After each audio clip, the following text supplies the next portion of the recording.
going to make a mess of it. Didn't he say vengeance is mine? That means just leave God with it, because nobody, hear what this preacher is telling you tonight, nobody is getting away with anything. Some people are going to have to deal with it now. They're going to have to deal with their punishment now. Some are going to wait until the Lord comes, but everybody is going to have to deal with their stuff.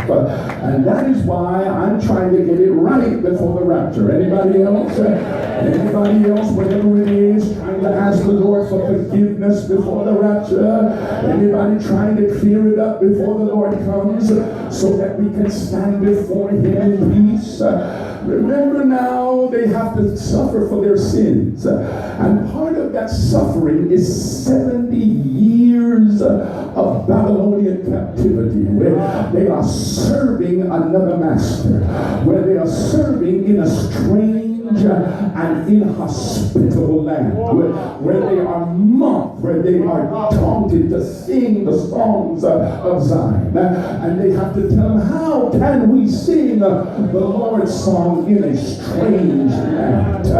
But this is the other thing that I love about God. God knows when enough is enough. Let me say that one more time. He knows when enough is enough. God knows how to start it, but God knows how to end it. God knows how to allow things to come into your life. He knows how to let the devil. How many people know that God uses the devil to perfect you? And so God knows how to tell the devil. Remember now what he said to Satan about Job? He said, you can go ahead and attack him if you want to, but you're not going to touch his soul. And the time came when God said, enough is enough.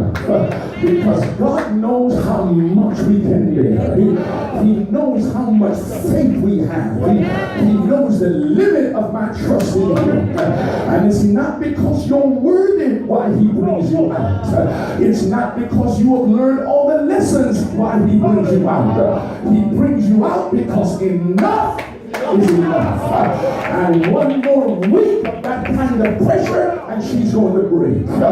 One more week of that kind of trial, he's going to lose his mind. So I know that he still has some lessons to learn, but Satan, that's enough. And I'm here to tell you that God is getting ready to release and deliver people who you thought would never be delivered. And it won't even be because of your praise. It will be because God looks at Satan and says, enough is enough. Somebody's son is about to be delivered. Not because of a 12-step program, but because God said, somebody's daughter is about to come back to church. Not because she's so repentant, but because God said,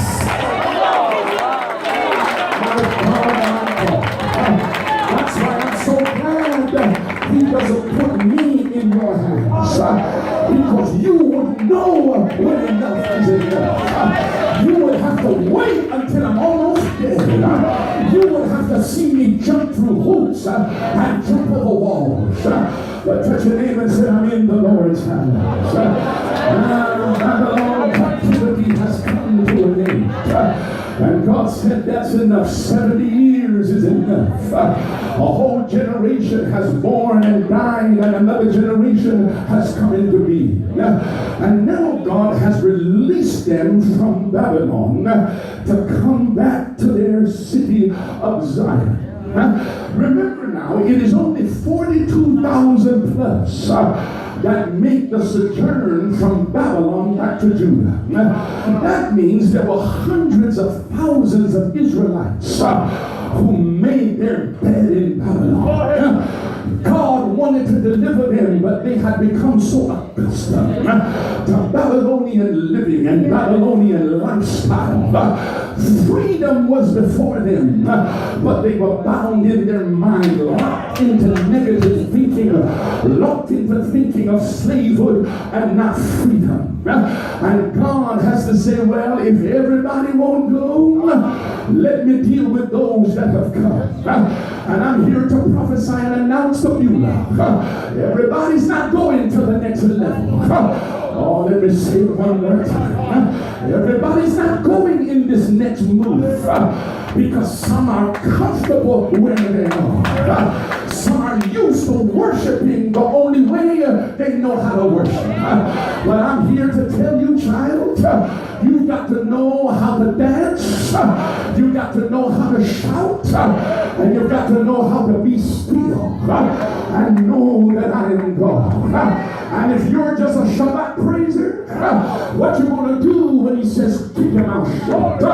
So everybody's not going to want to go because the next season is different from the season that they're in. But 42,000 people said, I'm leaving Babylon because my grandparents told me that this was not our home. We were told from we were on the breast of our mother that we are strangers in a strange land. But one day deliverance is going to come. And when deliverance comes, I'm not going to stay in bondage when Jesus has set me free. So now they go. And the leader of this great mass of exodus from Babylon to Judah is a man by the name of Zerubbabel.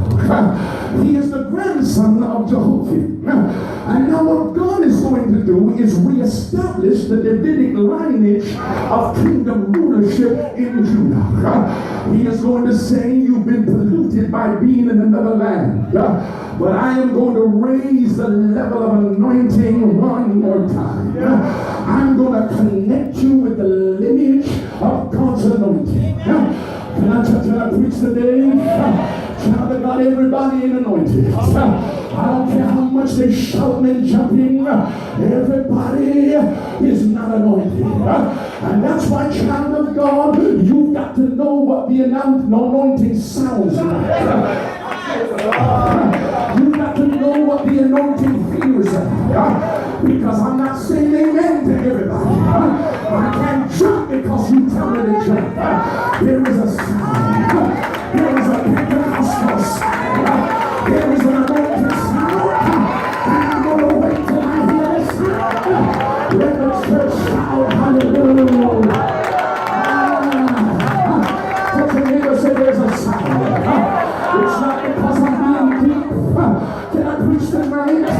It's not because I'm trying to be holier than you, but I'm trying to mature in my spirit. I'm trying to grow up.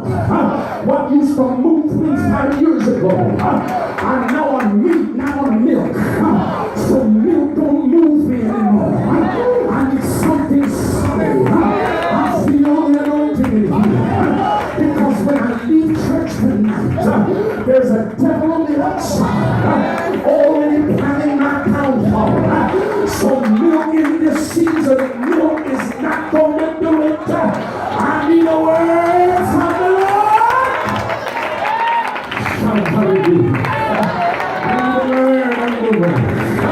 My brothers and sisters, I'm trying to raise a congregation. Not to be more concerned with what is said than how it is said. Listen to the word of God. If somebody comes and screams and that's the word, say amen to the word. But if somebody is more didactic and a little quieter, because we have a tendency, if somebody's not screaming, we call them dry. I may as well preach. If they're not, they don't have the anointing. The anointing got nothing to do with how loud you preach. The anointing don't have nothing to do with the melodies and the runs that you sing. There is a sound. I remember growing up in church. I'm just going to make this commercial break. And I remember on a Sunday night, one of the old mothers would get up and she would have a Pentecostal hymnal in her hand and she would put it on her hip like this. And remember when you told her it's only testimony service and no singing tonight. But when you got to Mother Ross or when you got to Mother White, She would say, saints, I've had this song on my mind all the week long. And this is what they used to say. Don't listen to the voice because the voice isn't good. And she would begin to sing, thou my everlasting portion. More than life to me. She didn't need any music. She didn't need a praise team. She didn't need a choir. All she had was the anointing. After she got through singing, people ran to the altar. After she got through singing, people were filled with the Holy Ghost right in their seats. I want you to take somebody. I said, I need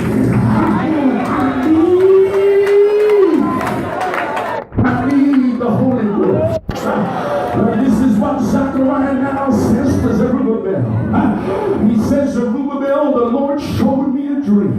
And I've got a word from Zion for you. Because not everybody's saying God said is God said. That's a whole nother lesson.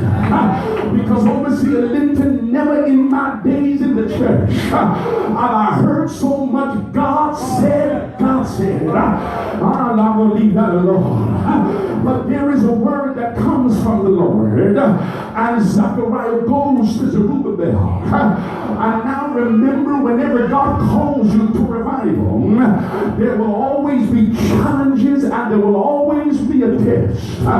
Nehemiah goes back to Jerusalem and he's trying to build the wall. Sanballat is there. And Tobias is there. Because wherever God is trying to deliver you, there will always be people trying to bring you down from God's hand. But you've got to say like Nehemiah said, I'm doing a good work and I won't come down. So remember now, Zerubbabel is the leader of the people. He has a mind to rebuild the temple, but there were adversaries in the land who were trying to discourage him and trying to distract him. And like any good leader, Zerubbabel is sitting down and he's trying to understand how am I going to rebuild this temple? The people are discouraged and the people are dismayed. I can imagine he was on a fast and he was saying, Lord, send the word because I don't know what else to do. The people's faith is weak and their strength is low. Is there anybody in this holy convocation that have ever needed a word from the Lord and you didn't tell anybody what you needed, but God who sits high and he looks low, he knows what you need, he knows when you need it, and he knows how you need it. And while Zerubbabel was there wringing his hands, Zechariah knocks on the door and says, Zerubbabel, I've got a word from the Lord for you. He said, Zechariah, I was praying and I was fasting and I was hoping that you would come with a word. And he said, this is the word of the Lord. You see all the rubble that lies before you because the ruins of Solomon's temple was now in ruins. And all that Zerubbabel